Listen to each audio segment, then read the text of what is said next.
স্ত্রীকে চিকিৎসার জন্য গ্রাম্য কবিরাজের কাছে নিয়ে গিয়েছিলেন রুবেল মিয়া, কিন্তু ওই কবিরাজ চিকিৎসার নামে সম্ভ্রমহানি করেন তার স্ত্রীর। এমন সন্দেহে কবিরাজকে গলা কেটে হত্যা করেন রুবেল। চুয়াডাঙ্গার কবিরাজ রাজ্জাক সেই রাজাই হত্যাকাণ্ডে জড়িত থাকার অভিযোগে মূল আসামি হিসেবে রুবেল ও সহযোগী হিসেবে সোহেল রানাকে গ্রেপ্তার করেছে পুলিশ। তারা আদালতে ১৬৪ ধারায় স্বীকারোক্তিমূলক জবানবন্দিতে এসব তথ্য জানিয়েছেন।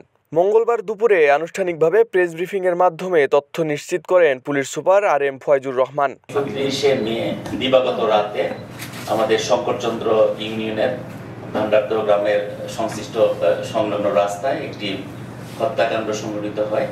আমরা প্রাথমিকভাবে সকাল 7:30টার দিকে সংবাদ পাই, যেখানে একটা মৃতদেহ পড়ে আছে, জবাই করা মৃতদেহ, এবং আমরা পরবর্তীতে পরিচয় পাই জনাব আব্দুর রাজ্জাক ওরফে রাজাই শেখ নামে এক ব্যক্তি, যিনি পেশায় কৃষিকাজ করেন এবং পাশাপাশি কবিরাজি চিকিৎসা করেন।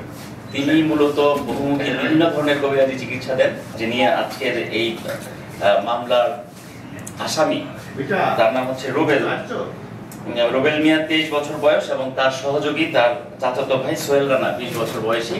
পুলিশের একাধিক টিম মাঠে থেকে ঘটনার রহস্য উন্মোচন এবং আসামি ধরার কাজে নিয়োজিত হয়।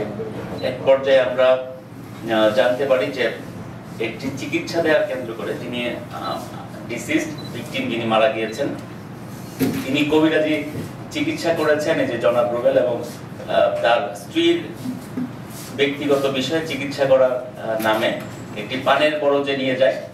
তো পরবর্তী সময়ে কৌশলে তার স্বামীকে, রুবেল মিয়াকে, একটি দোকানে পাঠিয়ে দেয় যে তোমার এই জিনিসটা লাগবে, নিয়ে আসো।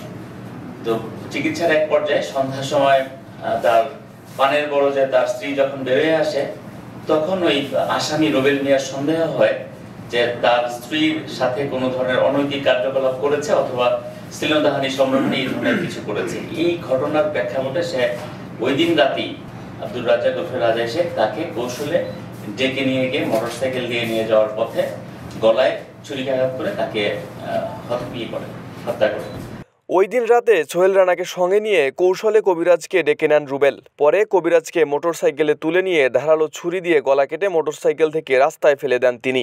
এ ঘটনায় ব্যবহৃত ধারালো ছুরি, মোটরসাইকেল ও ভিকটিমের ব্যবহৃত মোবাইল ফোন আলামত হিসেবে উদ্ধার করা হয়েছে। গত 1 জুন সকালে চুয়াডাঙ্গা সদর উপজেলার নতুন ভান্ডারদহ যুগীর হুদা রাস্তার পাশের একটি মাঠ থেকে আব্দুর রাজ্জাক সেই রাজাই নামে ওই কবিরাজের গলাকাটা মরদেহ উদ্ধার করে পুলিশ।